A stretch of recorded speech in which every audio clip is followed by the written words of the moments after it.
Hey guys, LevelCap here. Today we have a weapons mastery video. We're going to be mastering the M1014 semi-auto shotgun. If you haven't seen a weapons mastery video before, it's where I get 500 confirmed kills with a specific weapon, and that gives me the weapons mastery dog tag in Battlefield 4, and you guys can basically help me pick which gun I should run with next just by leaving a comment down below letting me know what gun to run with, and I will look over and see which gun gets the most comments. Now, Battlefield 4 has 9 shotguns, at least 9 shotguns that you can equip as a primary weapon. Unfortunately, they don't have a lot of maps that really cater to shotguns, so what you have to do is you have to pick a few maps and then really just run in certain areas of it. Shotguns don't allow you to get all over the map, they don't allow you to get in big outdoor areas and explore a bit, just because if you run into anyone at long range, you're basically getting outgunned guaranteed.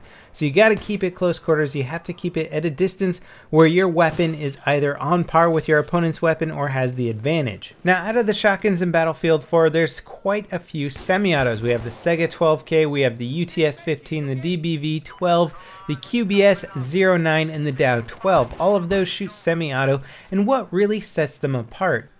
Well, in-game there's a few crucial stats. One of them is pellet count. This is how many projectiles project out of the end of the gun with every single shot. Now, the M1014 has 9 pellets per shot, and you can calculate the maximum damage potential based on the damage per pellet and the quantity of pellets. So say if you're running flechette rounds, each flechette pellet can do a maximum of 12.5 damage, and that means if you multiply 12.5 times 9, you can do 112 damage maximum, provided every single pellet hits your opponent. Now, as soon as you start getting slightly further and further away from your opponent, the chances of your pellets missing your target increase.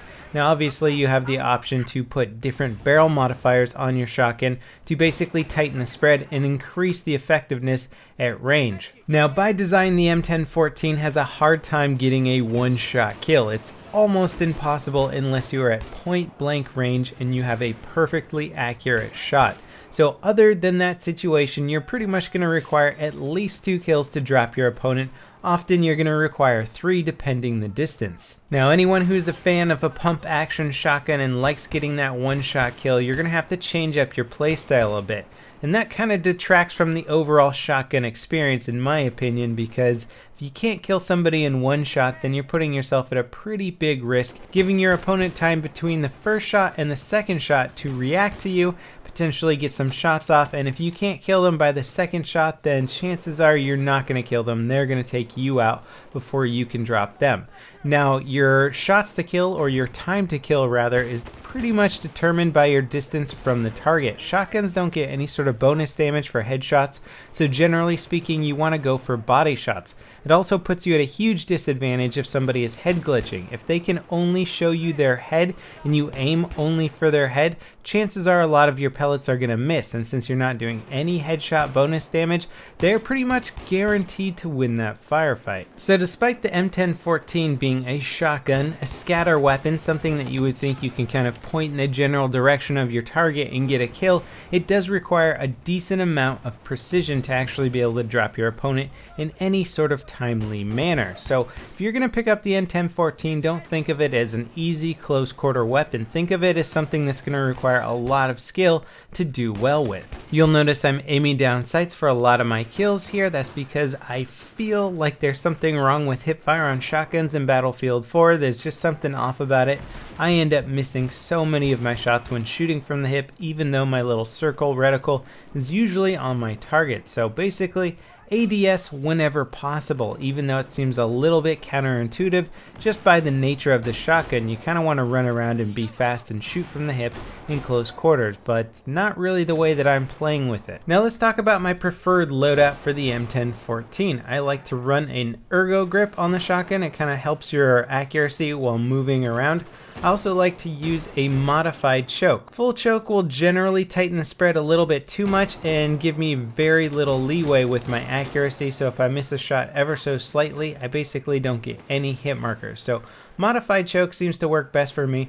I am using the Cobra red dot sight as much as I would like to use the iron sights, and as much as I do with other shotguns like say the Spaz 12 or the 870. I find it really hard to use the iron sights on the M1014, so I had to go ahead with the Cobra sight. And then of course you have the option of running with a laser sight, but personally I'm not a huge fan of that. And finally I'm going to go ahead and unlock the M10 Mastery dog tag. Now I spread out the kills on this over a couple days because it's hard just chugging away kills with a shotgun. Shotguns are really frustrating in Battlefield 4.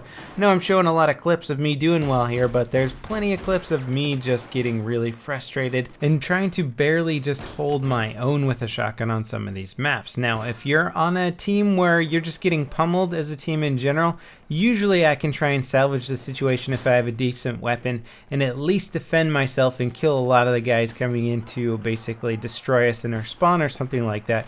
But the M1014 has so few options. You don't have any range to deal with guys at range. So if you're on the wrong map or you spawn in the wrong location where you just don't have any CQB action available to you, at least readily available, then you're just screwed. And it really comes in situations where there's spawn camping, and that just seems to happen a lot in Battlefield, where you can't control the distance of your engagement, and if you can't control that with any sort of shotgun, then you are totally screwed. Luckily our team is not getting completely dominated in this clip here. We're able to move around on rogue transmission, and as long as you have your mobility and the options to control that engagement distance with the M1014, you can do all right.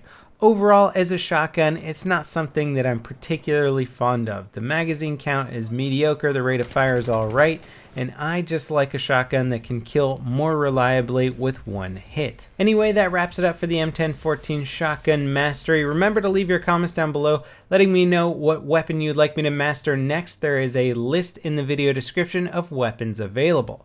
As always guys, thanks for watching, and I'll see you next time. This is LevelCap, signing off.